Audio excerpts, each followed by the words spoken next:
Everyone ఇంటికి ఎవరైనా చుట్టాలొచ్చినప్పుడు బ్రెడ్‌తో గనుక ఇలా స్వీట్ చేసి పెడితే మంచిగా ఖుష్ అవుతారు. దానికోసం బ్రెడ్ స్లైసెస్‌నైతే ఇలా కట్ చేసుకొని, పాకం కోసం పావు కప్పు పంచదారలో పావు కప్పు వాటర్ వేసుకొని కలుపుకొని లైట్‌గా తీగ రావాలనమాట. వచ్చి రాలినట్టు. ఇందులో కొంచెం ఇలాచీ పౌడర్ వేసుకొని పాకాన్నయితే పక్కకు తీసేసుకోండి. ఇప్పుడు ఆయిల్ హీట్ అయిన తర్వాత మనం ముందుగా కట్ చేసుకున్న బ్రెడ్ స్లైసెస్‌ని దోరగా అయితే గనక వేపుకోండి. హై ఫ్లేమ్‌లో పెట్టుకొని వేపుకోండి. తర్వాత పాకంలోకి వీటినన్నిటిని వేసేసుకోవడమే.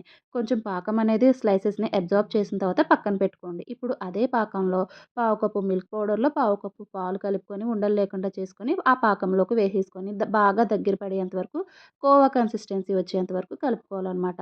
కోవా కన్సిస్టెన్సీ వచ్చిన తర్వాత పక్కకు పెట్టుకొని మనం ముందుగా ప్రిపేర్ చేసుకున్న బ్రెడ్ స్లైసెస్‌కి మధ్యలో అయితే గనక ఈ కోవాని పెట్టి పైన మళ్ళీ బ్రెడ్ స్లైస్‌ని పెట్టేసి ఎడ్జెస్‌ని క్లియర్ చేసుకుంటే మనకి బ్రెడ్‌తో స్వీట్ అనేది రెడీ అయిపోతదండి. పైన కొంచెం బాదం పలుకులతో డెకరేట్ చేసుకుంటే స్వీట్ అయితే ready. Please like, share, subscribe.